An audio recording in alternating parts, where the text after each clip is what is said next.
Alright, we got a lot of news to cover today. Look at this. Nuts. All up to nuts.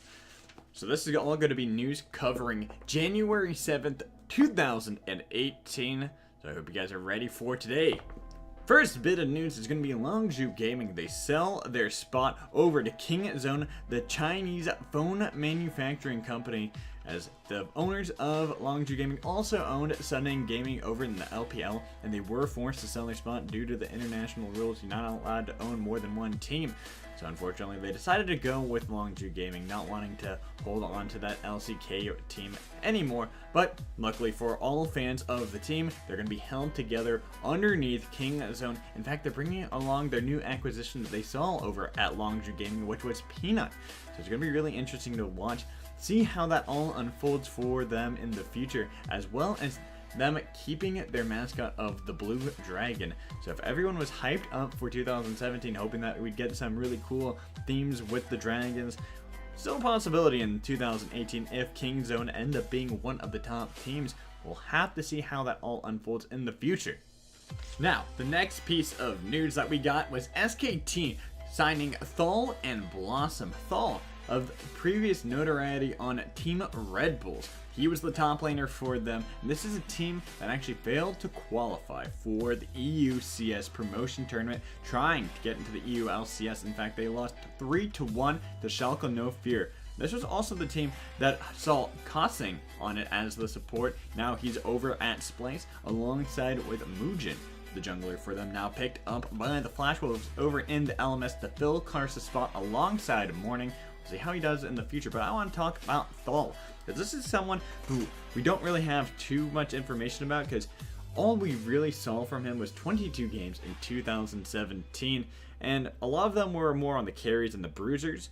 He actually went undefeated on Jace 4-0, which is, you know, pretty nice, but also it's only 4 games that he got to play on Jason. Also, he's been noted as quite the Trundle player. In fact, many have called him a Trundle one-trick pony. So we'll see how he ends up doing over at SKT under the mentorship of Untara. Hopefully he'll be able to get out of that shadow of just being a one-trick pony, as well as showing off that he's much more than just the player that was a part of Team Red Bulls, and even just a sub for Team Apex, an NACS team, as well as an LSPL team called ZTR Gaming. There's also Blossom, who got picked up by SKT. Very new player, rookie jungler, coming in. In fact, this player doesn't have very much that is well known about him just yet, at least not that I could find. All I was able to really dig up is that he's played for the Seoul national team before, so he probably has a pretty good name over in Korea, and we'll find out more about him in the coming days, I am definitely sure, especially now that he has joined SKT. There's no way you're not going to learn information about this guy. Hell, we might even learn that he's some karma jungle god, that he goes 90% win rate on that, even in competitive. So we'll find out how he ends up doing. I'm really excited. Whenever you see a rookie player such as this coming into the scene, not much really being known about him, you never know what you can expect. You can get someone as amazing as Levi coming in, or, I mean, you could always get someone like Darduck, but you never really know what you're going to get when you have these new players. So we'll have to keep our eyes and see how SKT will unfold with the pickups of Thal and Blossom coming in as their new subs. The final bit of news is going to be the results of the Demacia Cup that finished over the weekend. In fact, 28 teams entered on December 26, 2017, and only one team was able to end up the champions. So if you don't want spoilers for that, I definitely say turn off now. Go look them up. Recommend OPL_casting, OPL_casting over on Twitch. He hosted the Unofficial English cast for that, alongside his color casters of Endercast, Returned, and PSI Joker. All of them did a phenomenal job casting something like 65, 68 games, right around that range. Opal casting all of them. Phenomenal work coming in for those guys. But anyways, enough with the shoutouts from that. Let's talk about the Demacia Cup and the results. The finals was between Edward Gaming and between Snek Esports. Yes, I say Snek. Don't argue with me. That's how you say it.